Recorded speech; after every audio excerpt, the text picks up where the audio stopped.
A pesar de encontrarse el santuario ubicado en Sierra Morena y concretamente al lado de Andújar, pero sin lugar a dudas la devoción a la Virgen de la Cabeza desborda no solamente las fronteras provinciales, sino que yo diría que las fronteras regionales y hasta las nacionales.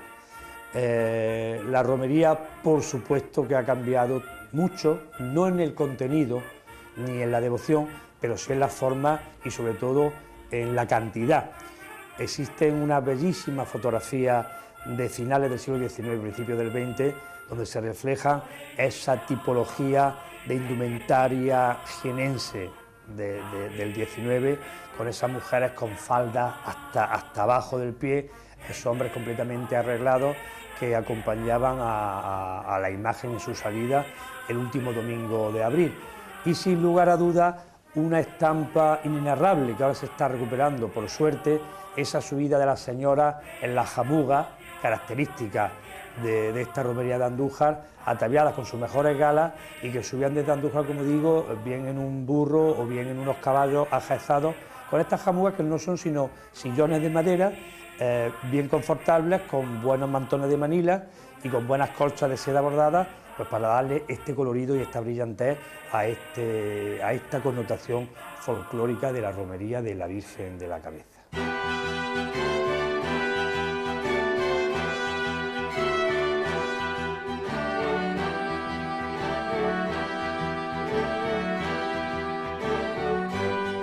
La educación de los años 40-60 yo creo que gozaba de ese famoso dicho, ¿no?, de que había que ser mitad monje, mitad soldado. Era una educación con muchísima disciplina, en la que privaban sobre todo las técnicas memorísticas y en la que lo que se buscaba fundamentalmente pues era el poder hacerse, como entonces se decía, pues un hombre de bien. Se dedicaba una especial atención a la enseñanza elemental, que constituía pues la lectura, la escritura y lo que entonces se denominaban las 4 reglas, y con eso pues se permanecía en los colegios o en las escuelas primarias, se permanecía hasta los 10 años. A los 10 años había que decidir. Entonces normalmente, sobre todo las familias modestas, era a través del consejo, de la influencia de los propios maestros, que aconsejaban al padre, pues su hijo sirve para estudiar o su hijo no tiene condiciones para estudiar. Entonces ya se diversificaba un poco la orientación de los chavales. Los que podían estudiar o los que deseaban estudiar, pues entonces ya accedían al bachillerato. Y los que no, normalmente permanecían en la escuela hasta los 14 años, perfeccionando esas enseñanzas elementales con alguna otra cosas que les pudieran ser útiles en el futuro, la resolución de problemas, perfeccionar la redacción, la ortografía, lo que se llamaba cultura general, con objeto luego pues de entrar como aprendices o como meritorios pues, en un comercio, en una oficina, en una industria. Los que pasaban a estudiar al bachillerato pues tenían que sufrir un examen de ingreso. Dígame algo sobre la dinastía de los Borbones. Pues los reyes de la Casa de Borbón son Felipe V, Luis I, Fernando VI, Carlos III, Carlos IV, Fernando VII, Isabel II, Alfonso XII y Papa. Muy bien, muy bien. Así ya se puede aprobar. Que me pregunten a mí mis abuelos. De ingreso que se hacían entonces en el único instituto que había en Jaén, que era el Instituto de Enseñanza Media Virgen del Carmen, que estaba donde hoy está el conservatorio, y donde había un aula con un anfiteatro, porque los exámenes eran públicos. Entonces el examen de ingreso constaba de 2 partes, una parte escrita y otra parte oral. Esa parte oral había que desarrollarla ante un tribunal. Hay que imaginarse lo que era para un chaval de 10 años sobre todo para los que venían de los pueblos, que era quizás la primera vez que salían de su pueblo y de su entorno familiar, el situarse en un aula de esas características, con una gran mesa allí oscura, con 3 señores imponentes allí detrás, que le hacían preguntas, y que aquel salón pues estaba bastante concurrido de gente, ¿no? Aquello era realmente un trauma, entre otras cosas además porque el chaval que iba a examinarse de ingreso no podía ir de cualquier forma, había que ir ya trajeado, con su correspondiente corbata, porque si no, no se permitía el acceso al aula, y además aquellos profesores ya a ese chaval le hablaban de usted. Entonces, claro, aquello causaba un impacto tremendo, ¿no? El bachillerato era un bachillerato, pues, bastante aceptable con todo lo que se quiera decir. Aquellos planes de estudio en la rama de ciencias sentaban una base bastante importante, y no digamos en el aspecto humanístico. Desde el tercero de bachillerato se estudiaba latín, luego había lenguas clásicas, había también griego, filosofía, es decir, era un bachillerato bastante duro, y en el que había que atravesar 2 pruebas muy significativas, que eran las temibles reválidas, la reválida del bachillerato elemental, que se hacía cuando se terminaba el 4º año, y la reválida del bachillerato superior, que se hacía al terminar el 6º, y que era una especie de selectividad, de examen de selectividad y de recapitulación de todo lo que había estudiado en los años anteriores, y al terminar con éxito ese examen, pues entonces se otorgaba el correspondiente título de bachiller elemental o de bachiller superior, que ya con ese se podía acceder a determinadas carreras. Carreras que en el caso de Jaén pues estaban muy limitadas, porque entonces la mayoría de las familias no tenían posibilidades para que sus hijos accedieran a los estudios universitarios. Hay grandes personajes de la historia de Jaén. Recuerdo ahora mismo concretamente el caso de Rafael Ortega Sagrista, o el caso del exministro don León Herrera y Esteban, que hicieron la carrera de Derecho por libre. O sea, mucha gente en Jaén estudiaba por libre, estudiaban con profesores particulares y con apuntes o libros que facilitaban esos profesores, y luego iban a examinarse a la Universidad de Granada en las convocatorias de junio o de septiembre. Y respecto a Jaén no había otro campo nada más que la escuela de peritos, la escuela de magisterio, y luego la escuela que se llamaba de ayudantes técnicos sanitarios, de lo que hoy es enfermería. No había otra salida. Por eso gran parte de la juventud de Jaén pues optaba por alguna de esas carreras, y luego, una vez terminada, era cuando ya una vez que se asentaban profesionalmente, pues ya a fuerza de sacrificios personales y profesionales, pues ampliaban estudios y buscaban otro campo de mayor ambición.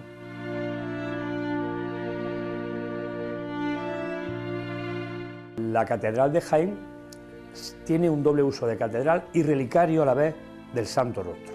Y me explico. En la estructura de balconadas, tanto al exterior como al interior, tiene su funcionalidad, sobre todo en épocas de peregrinaje, donde venían peregrinos de casi toda España y de otros sitios más alejados, donde se le entregaban un pequeño recuerdo, o una verónica, que era un cristalito pintado, o una estampa, que existen muchas estampas donde el Santo Rostro está plasmado, en recuerdo de haber peregrinado. Pues bien, como digo, la catedral ejerce esa doble función de catedral, templo y relicario del Santo Rostro. ¿Por qué? Porque el Santo Rostro era ostentado o era mostrado tan solo en 2 ocasiones en el año. Una de ellas era el Viernes Santo y la otra el Día de la Asunción, que es la titular del templo catedralicio. Pues bien, como digo, una de las ceremonias también en desuso, que quizás se podría volver a recuperar sin ningún problema, ya que existen todavía los balcones, por suerte, era el ostentar, el mostrar el Santo Rostro desde distintos puntos cardinales de la Santa Iglesia Catedral, terminando en esa solemne bendición en la tarde del Viernes Santo, justamente cuando los últimos rayos del sol están encaramando la fachada principal de la catedral, y ese balcón que se llama del Santo Rostro, precisamente porque tiene tallada el Santo Rostro en la parte superior, desde ese balcón, como digo, se daba la bendición solemne a los campos y a los jiennenses, el Viernes Santo y el Día de la Asunción. Me contaba la comunidad de monjas dominicas, cuando su convento estaba situado en la calle ancha de San Ildefonso, que ellas, desde su patio, desde su claustro pequeñito, se asomaban el viernes y veían al Santo Rostro. Sin lugar a dudas, debía de ser un espectáculo fastuoso cuando ese marco que está cuajado de piedras preciosas, de esmeralda, de brillante, de rubíes, de zafiro, y diera el sol en esa pedrería fantástica, debería de ser un espectáculo inenarrable, ver brillar ese relicario. Como digo, es una costumbre que sin saber cómo se deja de hacer, quizás también en estos años que he comentado, mal interpretado el Concilio Vaticano II, porque se pensaba que era una religiosidad popular, sin embargo era una costumbre arraigada desde la misma construcción inicial de la catedral. Vandelvira diseña la catedral con estas balconadas precisamente para poder ostentar el Santo Rostro a lo largo de todo el periplo del templo catedralicio.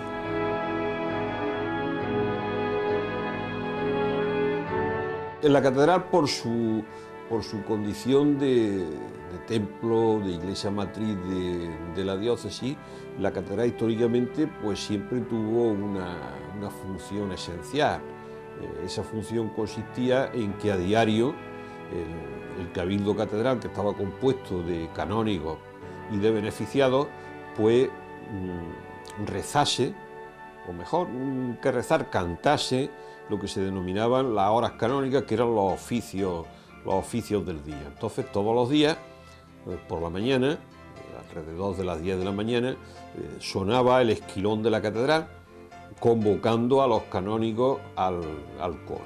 Los canónigos entraban al coro y en el coro hubo tiempos en los que se hacía con un gran acompañamiento musical, porque intervenía la capilla de música, intervenía el grupo de los niños cantores o seises, pues se cantaban los salmos, se cantaban los oficios del día, se celebraba la Eucaristía. Y luego por la tarde, a primeras horas de la tarde, pues se repetía otra vez la misma ceremonia, es decir, sonaba el esquilón, se convocaba otra vez a capítulo a los componentes del Cabildo Catedral y rezaban el oficio de la tarde. Entonces, eso hacía que cuando a esa determinada hora se entraba en la catedral, siempre venía desde el coro el sonsonete del canto gregoriano de los oficios del día. Eso estaba en vigor hasta tiempos relativamente recientes, en que ya con la reforma litúrgica, pues la celebración de las horas canónicas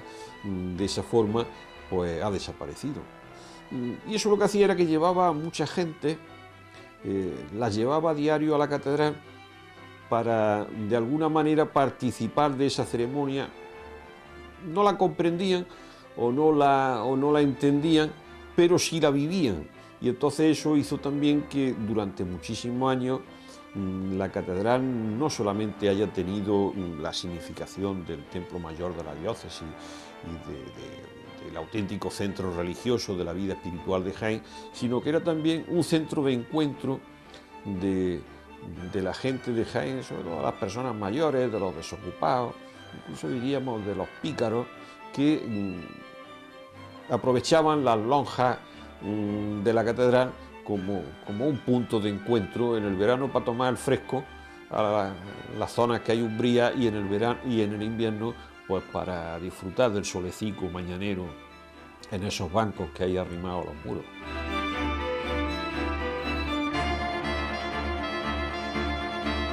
Es curioso como durante una gran cantidad de guerras y momentos de la historia de Jaén, por ejemplo, en la Guerra de la Independencia, donde el Santo Rostro puede ser salvado, sin embargo, en la Guerra Civil Española, como no podía ser de otra manera, quizás por el valor material de las alhajas que contiene el marco y las onzas de oro y plata, pues de golpe y porrazo el Santo Rostro desaparece.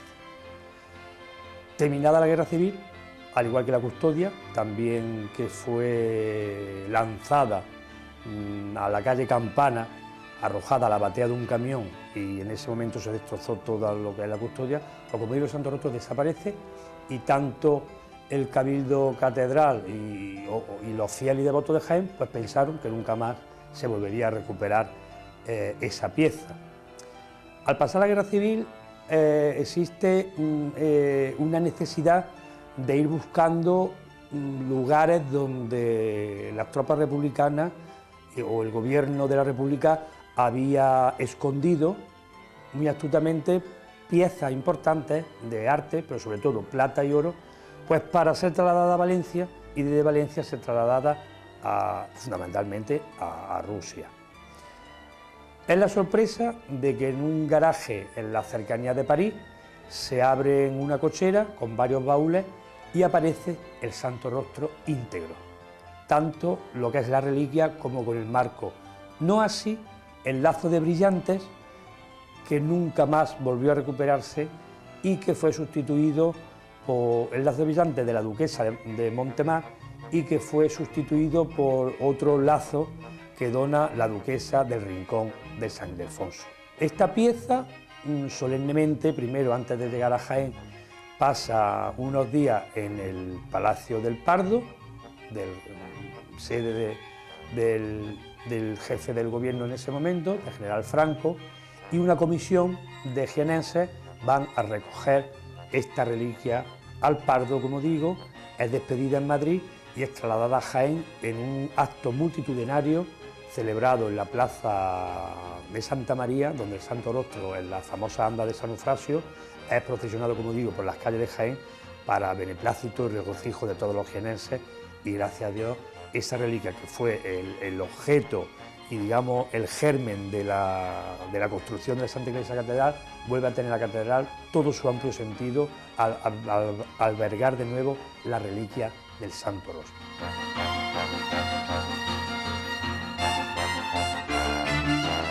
Eso era algo curiosísimo, eran unas libretas en las que había unos cupones.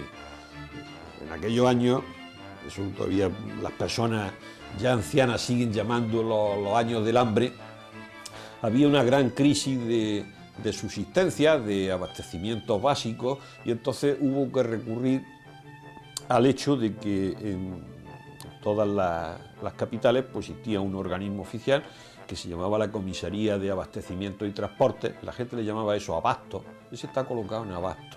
Voy a ir a abasto a por la cartilla. Esas oficinas eran las que controlaban de alguna manera pues el abastecimiento de estos productos básicos.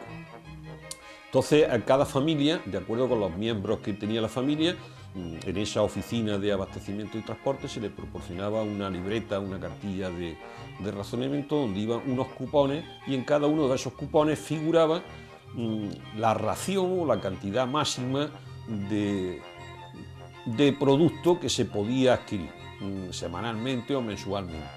Entonces la gente con esa cartilla iba a los comercios, a los establecimientos que tenían fijados, no podía ir al establecimiento que quisiera, sino al que le correspondía, y entonces allí con la venta del producto le cortaban el correspondiente cupón. Ahora, si el racionamiento era esa semana, era simplemente de 250 gramos de azúcar, pues si quería comprar azúcar eran 250 gramos, no podía comprar uno más ni uno menos. Por eso salió la picaresca con la que algunos se enriquecieron de lo que le llamaban el extrasperlo, que era la venta fraudulenta de productos, por supuesto a un precio máximo.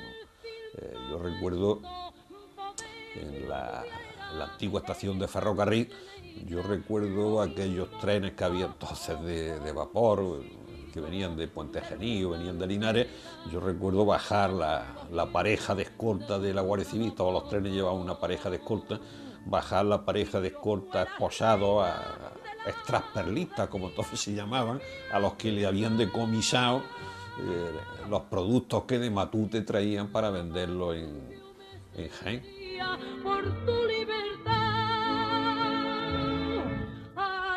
Cuando se revisa la relación de las corridas que se han celebrado en la plaza de Jaén desde mediados del siglo XIX, las grandes figuras de la torería pues han pasado por Jaén. Incluso ha habido corridas que dejaron una huella realmente memorable. Yo tengo reseñadas centenares de corridas, tanto en la feria de agosto como en la feria de octubre, y ahí están pues los grandes nombres de la historia taurina de España. Lo que pasa es que en Linares la muerte de Manolete pues le dio una especial relevancia a una plaza que indudablemente pues gozaba ya de un cierto prestigio. Aquí fue donde ocurrió la tragedia. Había conquistado la fortuna y la gloria, pero las truncó el toro negro de la muerte. España se conmovió con la pérdida del gran torero y a su entierro se asoció toda Córdoba. El gobierno le concedió la Cruz de Beneficencia. El dolor de la madre.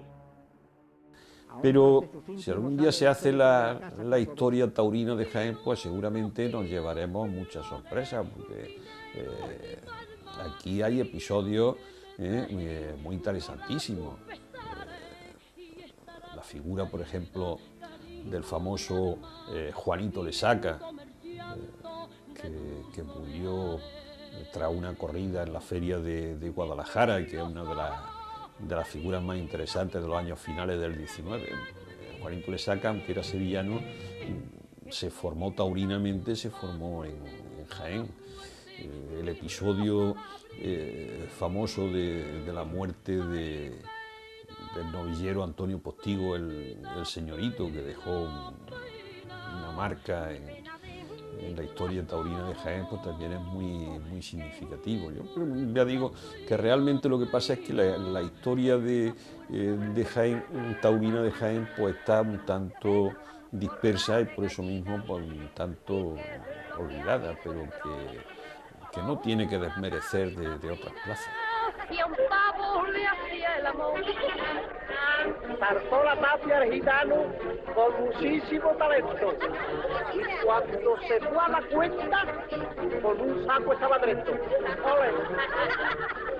A los dos los cogió, con los dos cenajó, y el gitano a su cosilla de esta manera la miró. Vamos a verlo. Échale guindas al pavo, el chiao, le guindas al pavo que yo le echaré a la pava. Azúcar, canela y clavo, que yo le echaré a la pava. Azúcar, canela y clavo.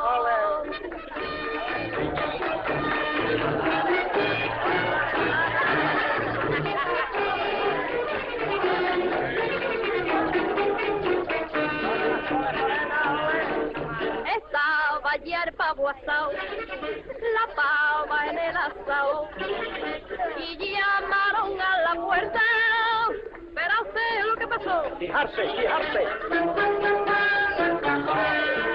Entró un cebi con bigote. ¿Qué bigote?